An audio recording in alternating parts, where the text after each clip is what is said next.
Hello everyone. இந்த வீடியோல அஜித் நடிக்கும் நியூ மூவி அப்டேட் என்னன்னு தெரிஞ்சுக்கலாம். பிரபல இயக்குனர் ஆதிக் ரவிச்சந்திரன் இயக்கத்துல இருந்து குட் பேட் அக்லி அப்படிங்கிற திரைப்படத்துல இருந்து தமிழ் சினிமாவின் முன்னணி நடிகரான தல அஜித் வந்து நடிச்சுட்டு வந்துட்டு இருக்காங்க. கடந்த ஆண்டு துவக்கத்துல வந்து இயக்குனர் மகிழ் திருமணி அப்படிங்கிறவங்க இயக்கத்துல விடாமுயற்சி என்கின்ற திரைப்படத்துல வந்து நடிக்க தல அஜித் வந்து ஒப்புக்கொண்டாராம். ஆனால் பல மாதங்கள் ஆகியும் இந்த படம் குறித்து எவ்வித அறிவிப்பும் வெளியாகாம இருந்துச்சு. அதன் பிறகு கடந்த ஆண்டு இறுதியில வந்து அசர்பைஜான் என்கின்ற நாட்டுல வந்து விறுவிறுப்பா விடாமுயற்சி படப்பணிகள் வந்து துவங்கி இருக்கு. இந்த நிலையில் தற்போது இளம் இயக்குனர் ஆதிக் ரவிச்சந்திரன் இயக்கத்துல வந்து புதிய திரைப்படத்தில் நடிக்க துவங்கியுள்ளார் Thala Ajith. Good bad ugly என்கின்ற அந்த திரைப்படத்தின் அறிவிப்பு வந்து வெளியான வெகு சில வாரங்கள்லயே ஹைதராபாத்ல அந்த படத்தோட படப்பிடிப்புல வந்து இணைஞ்சிருக்காங்க அஜித். தற்போது விறுவிறுப்பா அந்த பட பணிகள் வந்து நடந்து வருது. இதற்கிடையில் சில தினங்களுக்கு முன்பு குட் பேட் அக்லி அப்படிங்கிற திரைப்படத்தோட முதல் போஸ்டர் வந்து வெளியாகி வைரலானது. அந்த ஒரு போஸ்டர் வந்து படத்தின் வியாபாரத்தை வேறொரு பரிமாணத்துக்கு வந்து எடுத்து சென்றிருக்கு அப்படின்னு சொல்லியிருக்காங்க. காரணம் என்ன அப்படின்னு பாத்தீங்கன்னா, இந்த திரைப்படத்தினோட டிஜிட்டல் உரிமத்தை வந்து தற்போது நெட்ஃபிளிக்ஸ் நிறுவனம் வந்து வாங்கி இருக்கு. அதுவும் அஜித் வந்து அவர்களுடைய திரை வரலாற்றிலேயே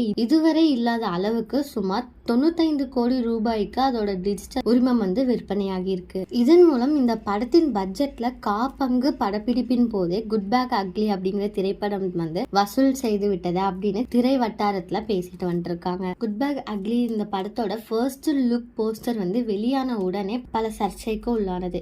இந்த போஸ்டர் வந்து 24 மணி நேரத்துல வந்து 41 மில்லியன் பார்வையாளர்களை கொண்டு மாபெரும் சாதனை படைச்சிருக்கு அப்படின்னு சொல்றாங்க. இதே மாதிரி லேட்டஸ்ட் சினிமா நியூஸ் அப்டேட்க்கு இந்த சேனலை சப்ஸ்கிரைப் பண்ணிக்கோங்க.